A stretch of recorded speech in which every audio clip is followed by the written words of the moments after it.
Hey everybody, welcome back to the channel. On today's video, I'm going to show you how to jumpstart your Cadillac XT5. This is the 2017 behind me here, and the customer has a dead battery, so we're going to go ahead and jumpstart it. As always, I'm going to be using my Noco GB150 box. Of course, you can use regular jumper cables to jumpstart this vehicle or another jump box, but you know, this is the box I use. So anyways, I'll come over to the driver's side. And we'll open up the driver's side door, and then down here in your kick panel area, if you come down to the kick panel area under the dash here, you'll see a little lever. Pull that lever and that pops your hood, and then you'll come around to the front of the vehicle and you'll have a secondary latch. The hood won't just lift up by itself. It has another latch in case you accidentally pull that first latch, and the secondary latch is there, so you'll lift that up and the hood strut will hold it up. But here is your secondary latch. So just to the passenger side of your Cadillac emblem, there is a secondary latch. Put your finger in and push it to the driver's side, and that is what's going to release your hood. Okay, once you have your hood open, you can locate your battery here. Red is your positive and black is your negative. You can usually see a negative symbol on the negative and sometimes a positive on the positive, but that one's covered up too much. Here is your grounding location.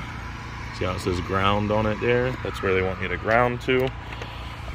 I highly suggest always hooking up your red cable first with the box off. If you're jump starting it from another vehicle, same way with the other car off.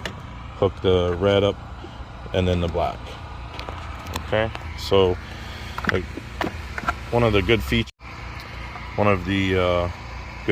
of this Noco GB150 box is it'll read out your battery voltage, letting you know for sure that the battery's dead. You can see here we've got 8.6 volts. Battery should have 12 volts. So it's definitely a battery issue. Go ahead and turn the box on and it'll jump up to like 11 volts. Alright, and then we can go ahead and start the vehicle. So I'll get inside.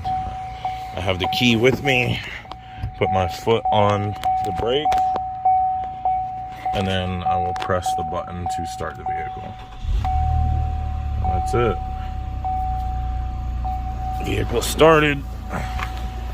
I'll go ahead and take the key out, leave it on the dash, and we'll check the alternator output. That's another good feature of this box is you see here we have a alternator output reading of 11.2 right now, and we need to have 13.8 to 14.1 to have an acceptable reading.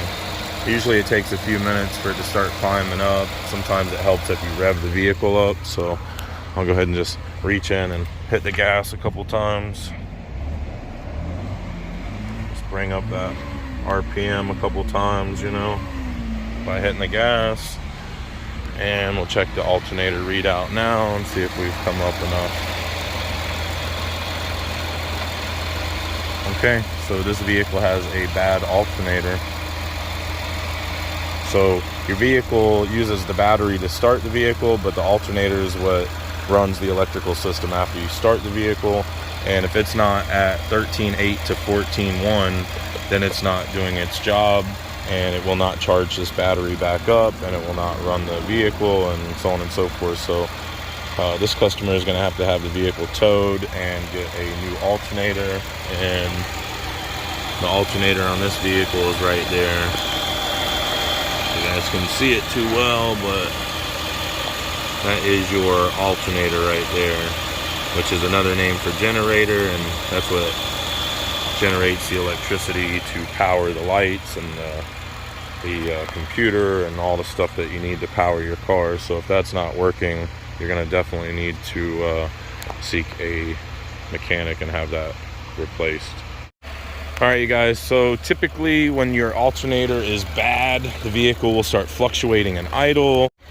The vehicle will start you know, the lights will start flickering and things like that, which this isn't doing. So maybe her alternator is good and my box is giving me a false reading. I'm not sure, but I would definitely recommend having a real mechanic put real diagnostic tools on it and take a look at it.